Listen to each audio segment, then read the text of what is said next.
Palavra da Verdade, com Hernandes Dias Lopes. E eu quero convidar você para abrir a sua Bíblia comigo na carta aos Hebreus, capítulo 6. Hebreus, capítulo 6, versos 9 a 20. Lido o texto, mantenha a sua Bíblia aberta para acompanhar a exposição da passagem. Hebreus 6, a partir do verso 9. Está escrito o seguinte: quanto a vós outros, todavia, ó amados, estamos persuadidos das coisas que são melhores e pertencentes à salvação, ainda que falamos desta maneira. Porque Deus não é injusto para ficar esquecido do vosso trabalho e do amor que evidenciastes para com o seu nome, pois servistes e ainda servis aos santos. Desejamos, porém, continue cada um de vós mostrando, até o fim, a mesma diligência, para a plena certeza da esperança, para que não vos torneis indolentes, mas imitadores daqueles que pela fé e pela longanimidade herdam as promessas. Pois quando Deus fez a promessa a Abraão, visto que não tinha ninguém superior por quem jurar, jurou por si mesmo, dizendo: certamente te abençoarei e te multiplicarei.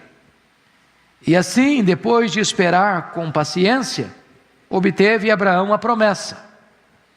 Pois os homens juram pelo que lhes é superior, e o juramento, servindo de garantia para eles, é o fim de toda contenda. Por isso, Deus, quando quis mostrar mais firmemente aos herdeiros da promessa a imutabilidade do seu propósito, se interpôs com juramento, para que, mediante duas coisas imutáveis, nas quais é impossível que Deus minta, forte alento tenhamos nós, que já corremos para o refúgio, a fim de lançar mão da esperança proposta, a qual temos por âncora da alma, segura e firme, e que penetra além do véu, onde Jesus, como precursor, entrou por nós, tendo se tornado sumo sacerdote para sempre, segundo a ordem de Melquisedeque. Amém. Então eu quero conversar com vocês nesta manhã sobre uma segurança inabalável.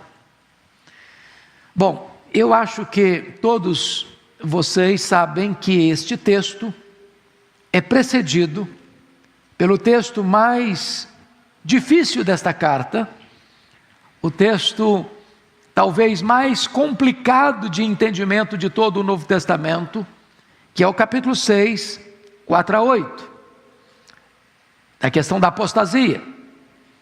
E ele disse no capítulo 6 que aqueles que caíram, é impossível outra vez renová-los para arrependimento.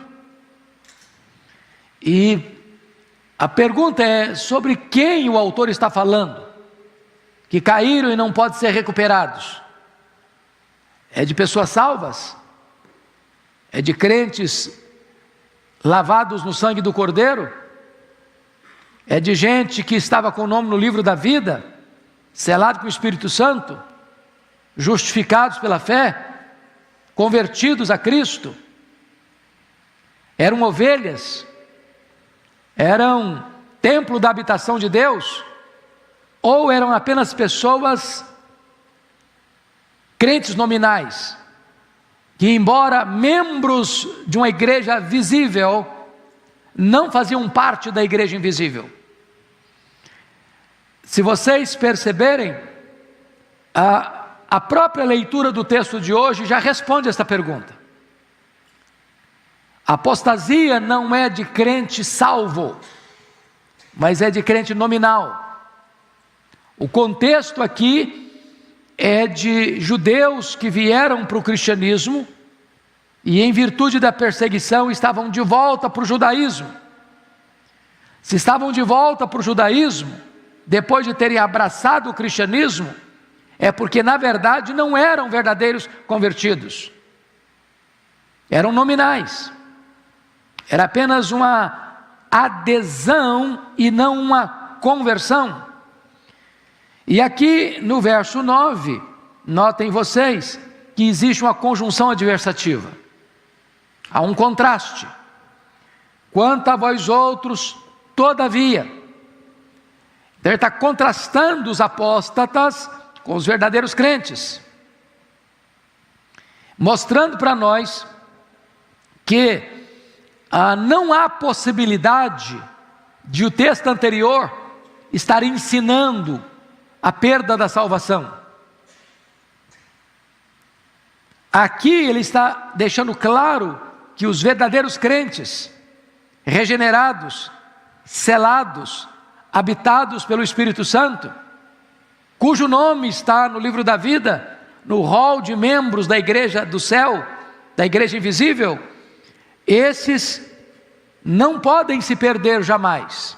Quanto a vós outros, todavia, ó amados, estamos persuadidos das coisas que são melhores e pertencentes à salvação, ainda que falamos desta maneira. Então, eu gostaria de destacar no texto lido algumas verdades importantes para a nossa reflexão nesta manhã. Primeiramente, a convicção inabalável, que está aí no verso de número 9.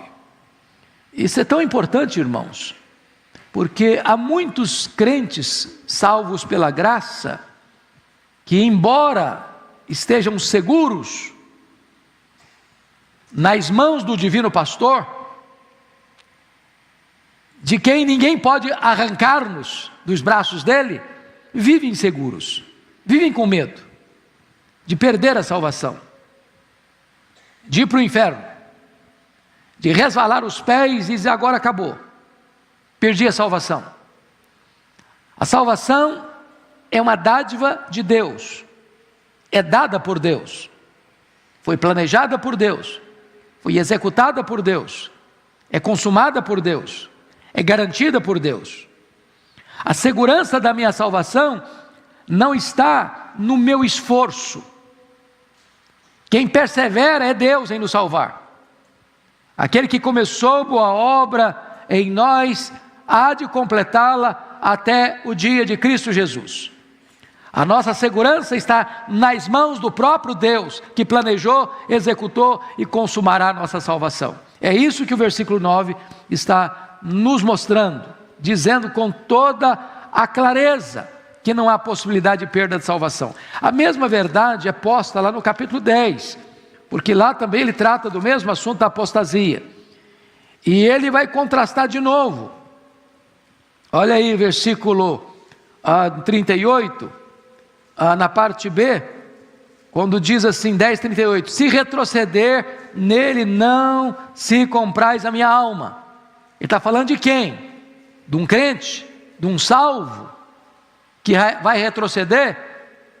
E a alma de Deus não se compraz nele? Olha a resposta no verso 39. Nós, porém, olha a adversativa aí, olha o contraste aí. Nós, porém, não somos dos que retrocedem para a perdição. Somos, entretanto, da fé para a conservação da alma. Então você vai ver apóstata. O que é um apóstata? É alguém que tornou-se membro da igreja, foi batizado. Pensa comigo em Judas Iscariotes, ele era um apóstolo. Pensa comigo em Demas, ele era um cooperador de Paulo. Pensa comigo em Simão, o mágico, lá em Atos 8, ele foi batizado. Então, o rol de membros da igreja militante, da igreja aqui da terra, não bate necessariamente com o rol de membros do livro da vida. Há pessoas que entram para a igreja, são batizadas, exercem cargo de liderança, pregam, como Judas Iscariotes, exercem uma posição de honra, mas nunca foram convertidas.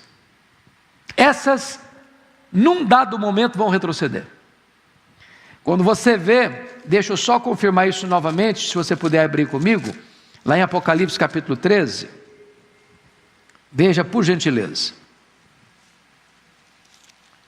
Apocalipse capítulo 13. Versículo 8. Está falando do anticristo. E adorá-la-ão, a besta, que surge do mar, o anticristo. E adorá-la-ão todos os que habitam sobre a terra. Preste atenção na expressão todos. Todos os que se habitam sobre a terra. Aqueles cujos nomes não foram escritos no livro da vida do Cordeiro. Ou seja, só existe um grupo, um segmento, que não vai adorar o anticristo quando ele surgir. Quem são esses? Aqueles cujos nomes estão escritos no livro da vida. Em outras palavras, aqueles que foram salvos, eles jamais perecerão. Aqueles que estão lavados do sangue do Cordeiro, jamais retrocederão. Aqueles que foram justificados pela fé, esses jamais apostatarão. Hebreus, como toda a Bíblia, não ensina de forma nenhuma a possibilidade de se perder a salvação. Ao contrário, é uma segurança e uma convicção inabalável. Vamos avante no capítulo 6, agora versículo 10, uma evidência eloquente. Olha aí, 6:10. Porque Deus não é injusto para ficar esquecido do vosso trabalho e do amor que evidenciastes para com o seu nome, pois servistes e ainda servis aos santos. Então, aqui ele está demonstrando o seguinte: qual é a evidência de que alguém está salvo?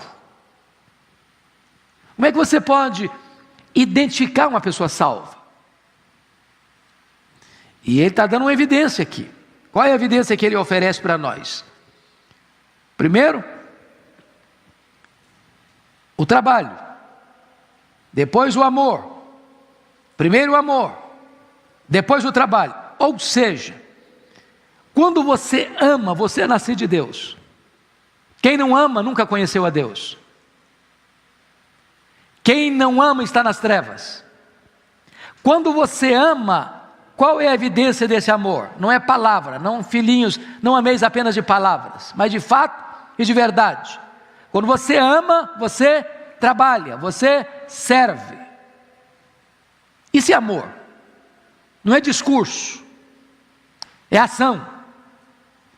Por exemplo, a Igreja Presbiteriana de Pinheiros, nessa pandemia, tem pregado o Evangelho, tem falado do amor. Mas se eu falasse apenas de amor aqui, de forma teórica, lá na ponta as pessoas estão passando necessidade, poderiam não entender o meu discurso. Quando a igreja se propõe a levantar, e hoje já são mais de 60 mil cestas básicas, para distribuir para o Brasil e para o mundo, para outros lugares, isso é serviço, isso é ação. Quando a Bíblia diz, você pode ajudar o seu próximo, e você diz, vai em paz, Deus te abençoe, ou volta outro dia, tendo possibilidade de ajudá-lo agora, eu não posso dizer que eu amo, se eu não sirvo, se eu não estendo a mão, se eu não abro o coração, se eu não abro o bolso, se eu não abro a casa, porque o texto está dizendo que aqueles irmãos,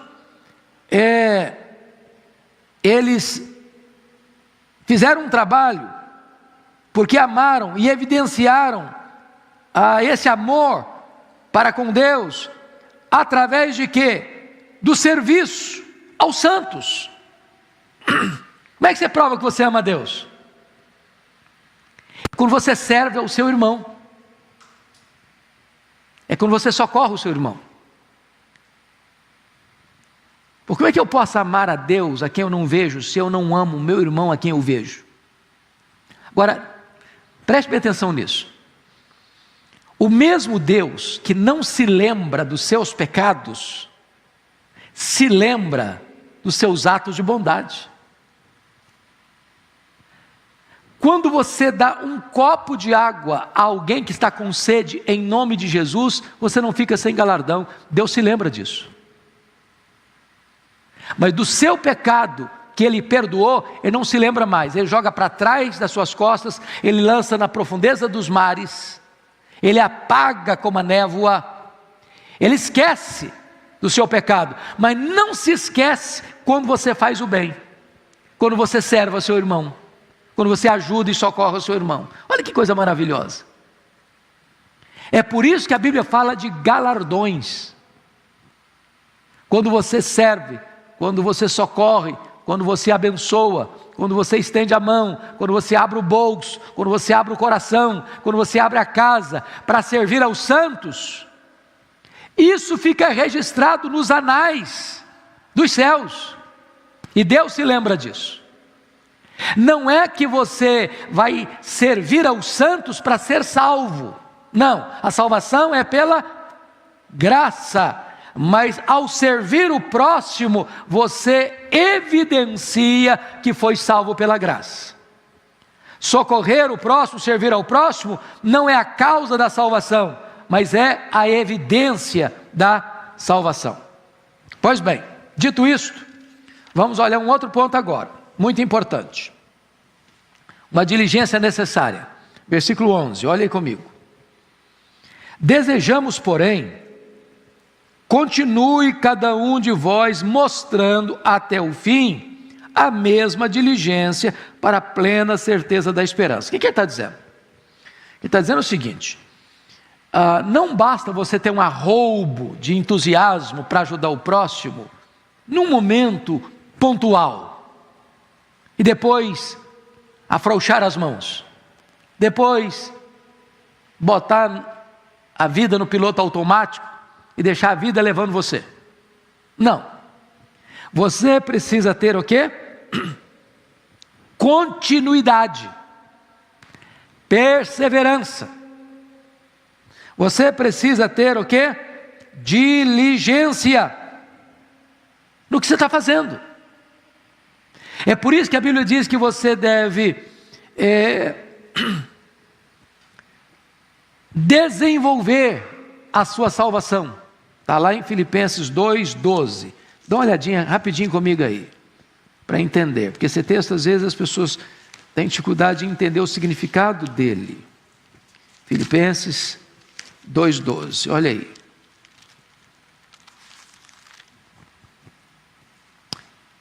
Assim, pois, amados meus, como sempre obedecestes, não só na minha presença, porém muito mais agora na minha ausência, desenvolvei a vossa salvação com temor e tremor. Tem gente que acha que Paulo está ensinando aqui que você vai construindo a sua salvação, que você vai montando a sua salvação, que você que vai construindo a sua salvação. Não é isso que ele está dizendo, não. Não é isso que ele está dizendo, não. Ele está dizendo que a salvação que você recebeu precisa ser cultivada.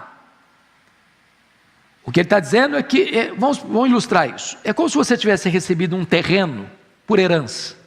Você não comprou o terreno, você recebeu por herança. A salvação é uma dádiva de Deus. Agora você pode pegar esse terreno que você recebeu e cultivá-lo, plantar nele, colher dele, para que ele produza, para que ele frutifique, para que ele traga renda.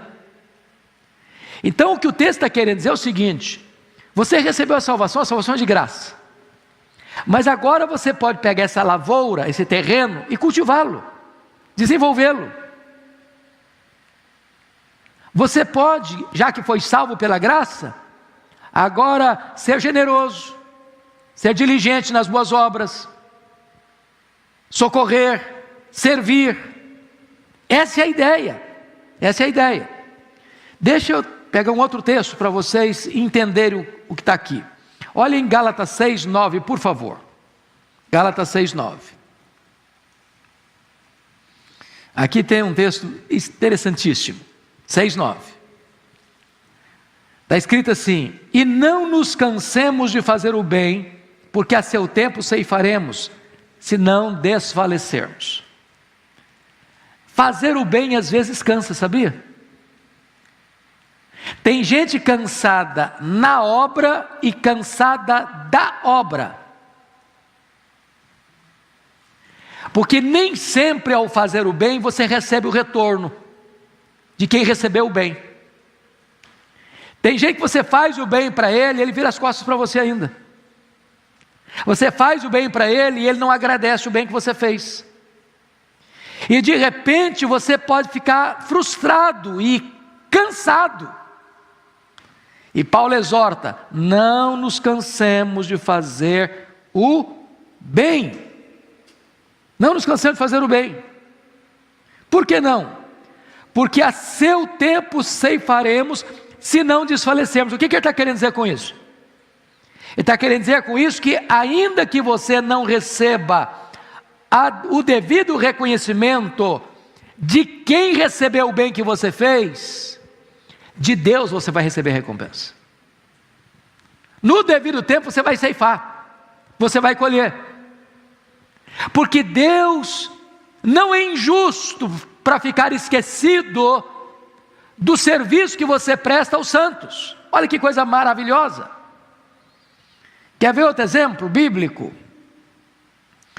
Lá em Mateus 24:13, nós somos informados, porque ele está falando de diligência nesse versículo, né? De diligência.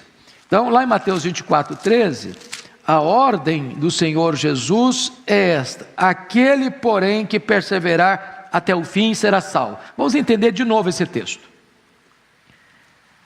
Vamos entender de novo esse texto, porque será que Jesus está querendo dizer que você só pode ter certeza da sua salvação na horinha que você estiver partindo?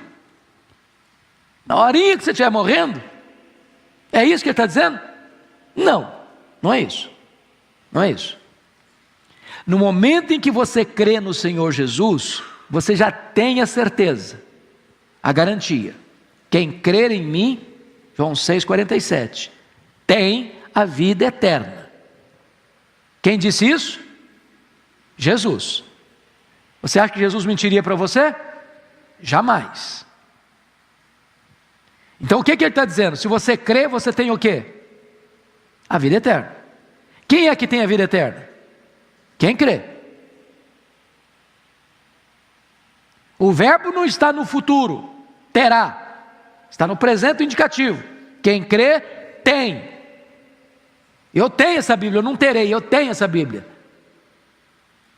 Está entendendo? Agora, qual é a evidência que eu tenho a vida eterna? Agora, já? É eu que persevero até o fim. Porque se eu não persevero até o fim, eu nunca tive. Eu nunca tive. Está claríssimo, irmãos, para vocês? Ok, então vamos prosseguir. Volta lá para Hebreus. Versículo 12 agora, 6:12. Vamos entender outra coisa importante aí. Hebreus 6:12. Veja comigo. Para que não vos torneis indolentes, mas imitadores daqueles que pela fé e pela longanimidade herdam as promessas. Veja bem que o autor aos Hebreus está tratando de diligência, e ele não quer que você seja indolente, corpo mole, entendeu? Relaxado, omisso, braço cruzado, que não põe em prática o que você conhece. Então, o que ele está dizendo aí? Você deve fazer o quê? Imitar. Imitar. Imitar quem? Imitar gente que anda com Deus. Você deve imitar aqueles que pela fé e pela longanimidade herdam as promessas. Em outras palavras, mirem bons exemplos. Siga gente que anda com Deus. Observe aqueles que caminham com Deus. Para você não ser indolente. Agora eu chamo a sua atenção para um ponto muito curioso no texto. Porque no verso 10, preste atenção nisso. Ele tratou do amor. Porque Deus não é injusto para ficar esquecido do vosso trabalho e do amor. Tá, amor. Cita amor aí. No verso 11, ele falou da esperança. Para a plena certeza da esperança. Mas no verso 12 ele falou da fé. Para que não vos torneis indolentes, mas imitadores daqueles que pela fé. Então, note que amor, fé e esperança. Isso diz alguma coisa para você? Amor, fé e esperança são as 3 virtudes cardeais, que está lá em 1 Coríntios 13:13. Resta agora o amor, a fé e a esperança. Esses 3. Mas o maior desses é o amor. Então, quais são as marcas de um cristão maduro? Se você ler as cartas de Paulo, você vai ver que ele sempre coloca essas 3 coisas juntas. Está dando graças pelo amor, está dando graças pela fé, está dando graças pela esperança. É isso que é um crente. Um crente ama. Um crente tem fé. Um crente tem esperança. Esse é o apanágio, essa é a marca, esse é a nossa identidade como cristãos. Pois bem, dito isto, agora nós vamos considerar juntos os versos 13 a 17, porque no 13 a 17, o autor vai mostrar para nós uma promessa segura. Pois quando Deus fez a promessa a Abraão, visto que não tinha ninguém superior por quem jurar, jurou por si mesmo. Vamos entender isso aqui, irmãos, porque naquela época não tinha todos os aparatos que nós temos hoje do trabalho jurídico, né, dos cartórios, das garantias que se tem num contrato de compra e venda, né? Então, eu me lembro até bem recentemente, eu fui criado lá na roça, e eu me lembro que o meu pai, ao fazer um negócio, tinha o hábito de dar a mão. Quando 2 homens, ao fazer um negócio, davam a mão, está feito. Essa era a expressão, está feito. Está feito, está feito. Lembra de uma outra expressão? Um fio de contrato, basta um fio do bigode. Então, naquela época, quando ia se firmar um acordo, um contrato, uma promessa, um compromisso, a pessoa fazia um juramento. Ao fazer um juramento, alguém maior do que ele cessava a contenda. Ou seja, não tem dúvida, está seguro, está certo, não dá para mudar mais, não volta atrás mais, não vira casaca mais, não desfaz mais o negócio, entendeu? O juramento cessava a contenda, cessava qualquer demanda, dúvida, incerteza. Agora, o autor está dizendo que Deus não tem ninguém maior que Ele para jurar. Então Deus jura por si mesmo, para dar garantia das suas promessas. Agora veja vocês, amados irmãos, no texto, que, olha aí em que contexto, versículo 14 agora, dizendo: certamente abençoarei e te multiplicarei, e assim depois de esperar com paciência, obteve Abraão a promessa. Pois os homens juram pelo que lhes é superior, e o juramento servindo de garantia, para eles é o fim de toda a contenda. Por isso Deus, quando quis mostrar mais firmemente aos herdeiros da promessa a imutabilidade do seu propósito, se interpôs com juramento. Agora vamos entender essa questão, que essa palavra foi dada para Abraão, né? Essa citação aqui do versículo 14, você percebe que ele está citando um texto do Velho Testamento. Que texto é esse que ele está citando? Se você for no rodapé da sua Bíblia, está citando Gênesis 22, 16 e 17. Em que contexto? Em que contexto?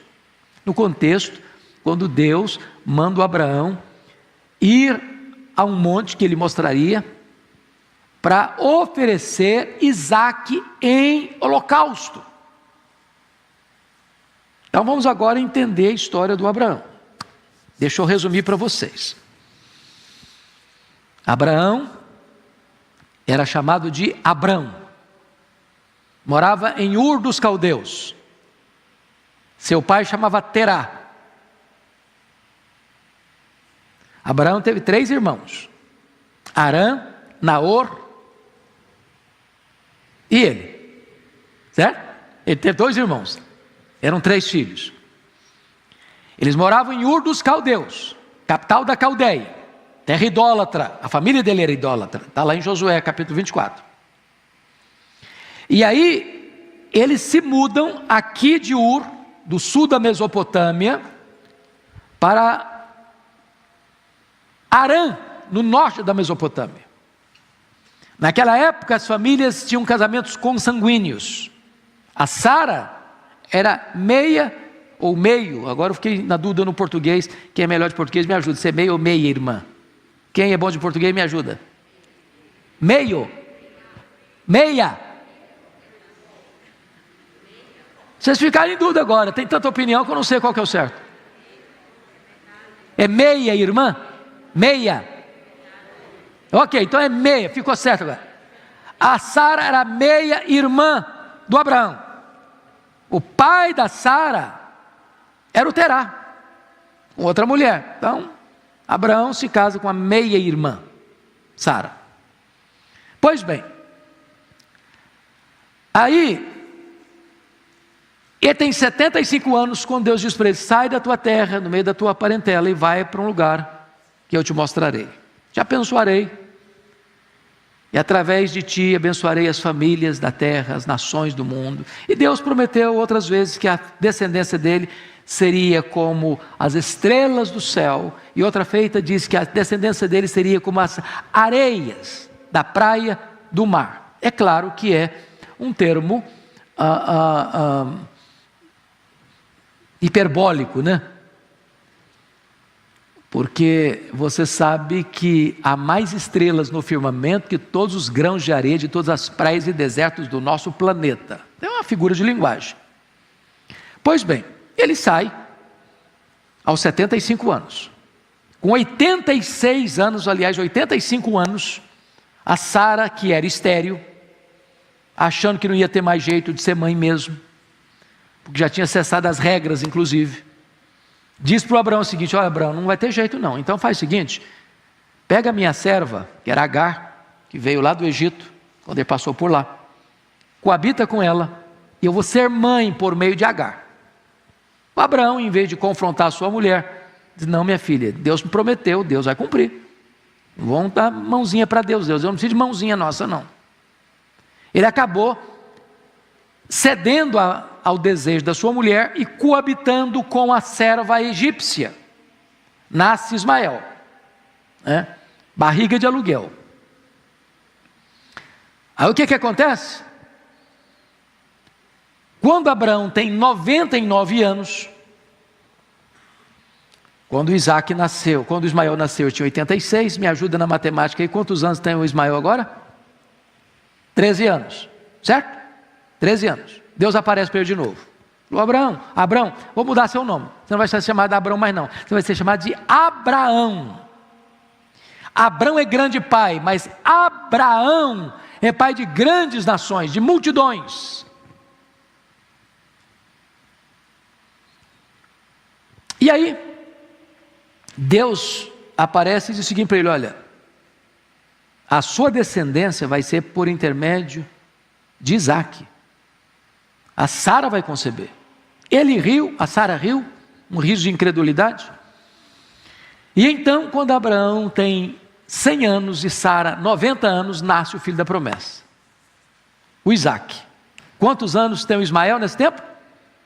14 anos. 14 anos. Diz a Bíblia que quando o Isaac foi desmamado, e na cultura da época se desmamava no 3º ano, quantos anos tem o Ismael então? 17 anos. Na festa do desmame do Isaac, a Sara flagra o Ismael caçoando, zombando, escarnecendo do Isaac. O que está por trás? O que está por trás é que ele e a mãe dele sabiam que Abraão era um homem muito rico, e Ismael seria o único herdeiro dessa riqueza toda. E mais, ele seria o protagonista de todas as promessas feitas por Deus a Abraão. Quando parece que está tudo certo, não tinha chance de mudar esse cenário, a Sara fica grávida. um balde d'água fria no Ismael, um balde d'água fria na Agar. E agora, um rapaz de 17 anos zombando de um menino de 3. A Sara manda o Abraão despedir a escrava e o filho dela. E agora, o Isaac já grande, possivelmente aí para os seus 13, 14 anos, pelo menos com capacidade de levar nas costas um feixe de lenha. Deus chega para Abraão e diz: Abraão, eis-me aqui, Senhor, vai a um monte que eu te mostrarei, e oferece ali o teu filho Isaque, o teu único filho, a quem amas, em holocausto. Bom, esse texto parece uma loucura, porque Abraão saiu com 75 anos, esperou 25 anos o cumprimento da promessa, agora o menino já tem 13 para 14 anos, o Abraão já está com 113, 114 anos, e Deus pede para ele sacrificar o filho que prometeu, o herdeiro da promessa. Parece que Deus está contra Deus, que a razão está contra a fé. E nesse momento, irmãos, o Abraão, diz a Bíblia, que não pergunta, não questiona, não duvida, não adia, não protela, levanta de noite. A Bíblia não diz, mas eu acho que ele não falou com a Sara. Se falasse, eu acho que quem ia ser sacrificado era o Abraão. Levanta cedo, racha lenha, pega 2 servos, pega o cutelo, pega fogo, bota a lenha nos animais, parte para a viagem. Ninguém sabe de nada, só o coração dele. Eu fico imaginando o Isaac pulando de alegria, fazendo uma viagem com o pai. 3 dias, que legal. E eu fico imaginando as emoções do Abraão. E diz a Bíblia que no 3º dia, eles avistam um monte. Aliás, Abraão avistou o monte que Deus havia indicado.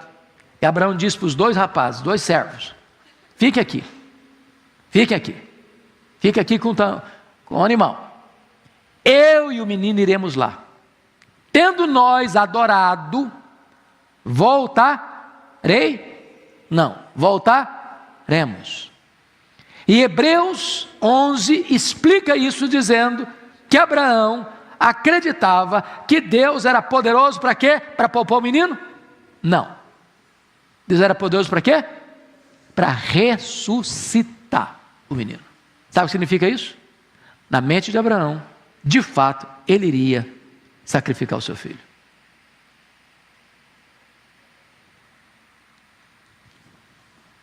Pense comigo nessa cena de novo. Abraão pega a lenha do animal, bota nas costas do Isaque, pega o fogo, pega a faca, o cutelo, começa a caminhar para o monte, só os 2, juntos.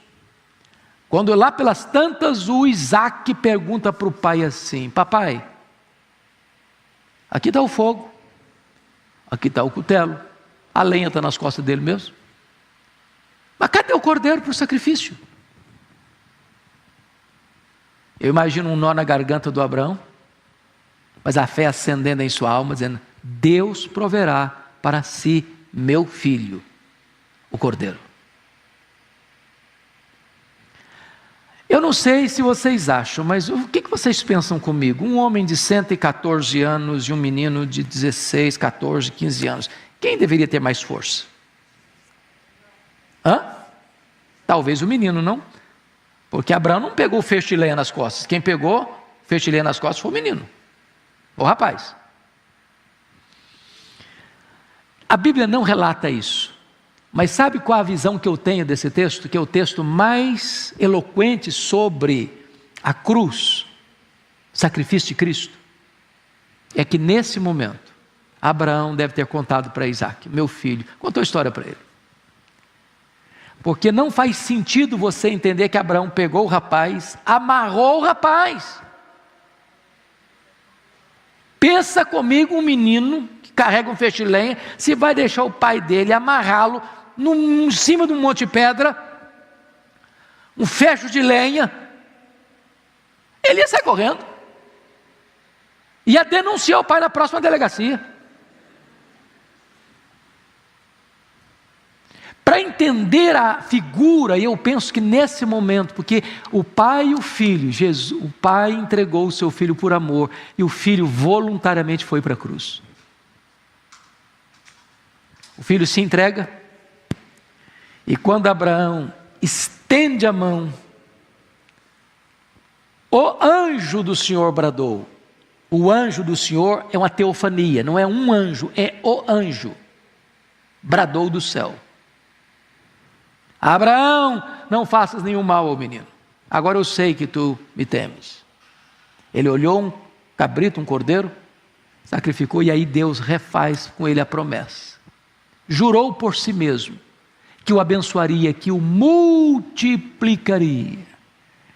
Deus, não tendo ninguém superior a ele mesmo para jurar, jurou por si mesmo.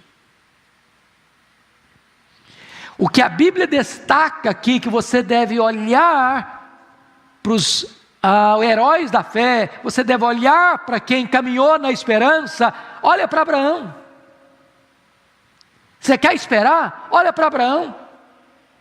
Então eu queria que você fosse comigo para Romanos 4, porque lá Paulo interpreta melhor o que é essa esperança do Abraão. Vá lá comigo, por favor, para Romanos 4. Aqui tem uma expressão belíssima.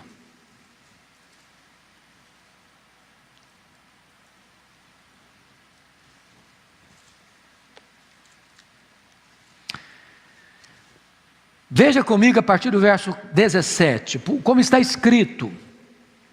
Como está escrito: por pai de muitas nações te constituí, perante aquele no qual creu, o Deus que vivifica os mortos e chama à existência as coisas que não existem. Abraão, verso 18, esperando contra a esperança, creu, para vir a ser pai de muitas nações, segundo lhe fora dito, assim será a tua descendência. E sem enfraquecer na fé, embora levasse em conta o seu próprio corpo amortecido, sendo já de 100 anos, e a idade avançada de Sara, não duvidou por incredulidade da promessa de Deus, mas pela fé se fortaleceu, dando glórias a Deus, estando plenamente convicto de que Ele era poderoso para cumprir o que prometera, pelo que isso lhe foi também imputado para a justiça.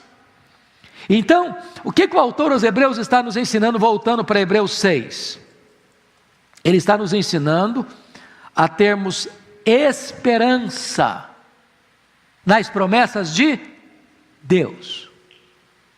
O que Deus prometeu, Ele vai cumprir. Pois bem, queridos irmãos, o que ele está querendo dizer é que a esperança de fé não é nenhuma fantasia. A esperança de fé está ancorada na promessa de Deus, é no juramento de Deus. Agora, vamos para o versículo, por favor, olhe comigo, versículo 17, 6,17 de Hebreus. Por isso, Deus, quando quis mostrar mais firmemente aos herdeiros da promessa a imutabilidade do seu propósito, se interpôs com juramento, para que, mediante duas coisas imutáveis, nas quais é impossível que Deus minta, forte alento tenhamos nós que já corremos para o refúgio, a fim de lançar mão da esperança proposta. Então deixa eu fazer uma pergunta para vocês. Quais são essas duas coisas imutáveis aí? Quais são essas duas coisas imutáveis? Para nos dar garantia da salvação. Quais são? As duas coisas imutáveis que ele está dizendo aqui, primeiro, é a promessa de Deus. Deus prometeu, Ele é fiel para cumprir. Segunda coisa imutável, que não pode mudar. Primeira é a promessa, segunda é o juramento. É o juramento. Deus não só deu a promessa, Deus selou essa promessa com um juramento. Deus pega a própria cultura do povo, uma linguagem que o povo entendia, quando alguém ia fazer um contrato, firmar um negócio, firmar um acordo, um compromisso, um pacto, se fazia juramento. Ao fazer juramento, a mão está dada, o fio do bigode está presente, compromisso está selado, não volta atrás. Então Deus deu a promessa, e a promessa já é imutável, mas Deus quer fortalecer ainda mais, dar mais garantia. Em outras palavras, Deus é o avalista da sua própria promessa. Deus está botando a sua assinatura no contrato, fazendo um juramento, dizendo: o que eu prometi é imutável, não muda. A segurança da sua salvação é inabalável. Então, eu quero terminar olhando com vocês o verso 18b até o 20, porque aqui há 3 ilustrações eloquentes para nos falar da nossa segurança da salvação em Cristo Jesus. Primeiro, olha o versículo 18, a parte B. Forte alento tenhamos nós que já corremos para o refúgio, a fim de lançar mão da esperança proposta. Já corremos para o refúgio. Essa palavra diz alguma coisa para você que lê a Bíblia há muitos anos? Lembra das cidades refúgios? Quando alguém cometia um crime de sangue, não dolosamente, e os vingadores de sangue corriam atrás dessa pessoa para matá-la, para se vingar, essa pessoa que tinha cometido o crime de sangue, não dolosamente, não intencionalmente, fazia o quê? Corria para a cidade refúgio. Ao chegar na cidade refúgio, o vingador de sangue não podia entrar. Mas essa cidade refúgio, irmãos, apenas era um exemplo, um tipo de quem é Cristo para você e para mim. O vingador de sangue, o assassino, está atrás de nós, no nosso encalço, querendo nos destruir, querendo nos matar. Mas no momento em que você correu para Cristo, Ele é a sua cidade refúgio. Quando você está em Cristo, o diabo não pode mais atingir você. Aquele que é nascido de Deus, Deus o guarda, e o maligno não lhe toca. Você está em Cristo, e Cristo é a sua cidade refúgio. Segunda figura, versículo 19, a parte A. A qual temos por âncora da alma, segura e firme, e que penetra além do véu. O que é uma âncora? É uma linguagem náutica, né? Da navegação, certo? Então, é uma coisa de ferro, pesada, que se lança. Por ser pesada, ela vai até o fundo do mar. E via de regra, ela se engasta lá, se prende lá às rochas, mantendo o navio o quê? Seguro e firme. Agora notem vocês, na navegação, a âncora é lançada para baixo. Na nossa salvação, a âncora é lançada para cima. Você tem uma âncora segura e firme, firmada lá em cima. A promessa de Deus, o juramento de Deus, que você que está em Cristo, está seguro, está firme. Sua salvação está o quê? Garantida. Terceira figura e última, o precursor divino. Olha comigo aí o versículo 19b e o 20. Segura e firme, e que penetra além do véu, onde Jesus, como precursor, entrou por nós, tendo se tornado o sumo sacerdote para sempre, segundo a ordem de Melquisedeque. Essa palavra precursor, irmãos, no grego, a palavra prodomos, significa o batedor, a guarda avançada de um exército. Você já viu quando tem uma autoridade entrando numa cidade ou passando por uma determinada rua ou bairro, que vão os carros batedores na frente. Essa palavra aqui. Essa palavra aqui. Jesus é a nossa guarda de elite, é o batedor que vai na frente desse exército que o segue. Ele vai abrindo o caminho. Ele vai abrindo o caminho. E vai penetrando além do véu. E nós somos os seus seguidores. Ele nos dá direção, Ele nos dá proteção, Ele nos dá garantia. E o texto está dizendo que Ele penetra além do véu, como o nosso sumo sacerdote para sempre, da ordem de quem? Melquisedeque.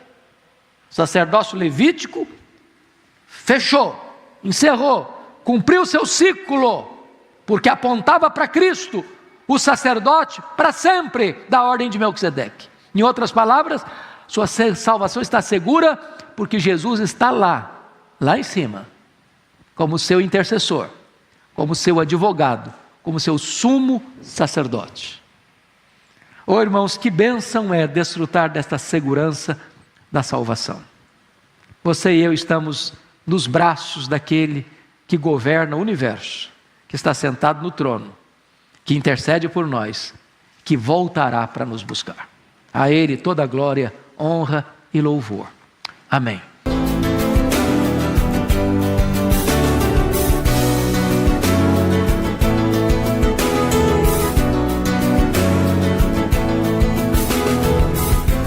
Palavra da Verdade, com Hernandes Dias Lopes.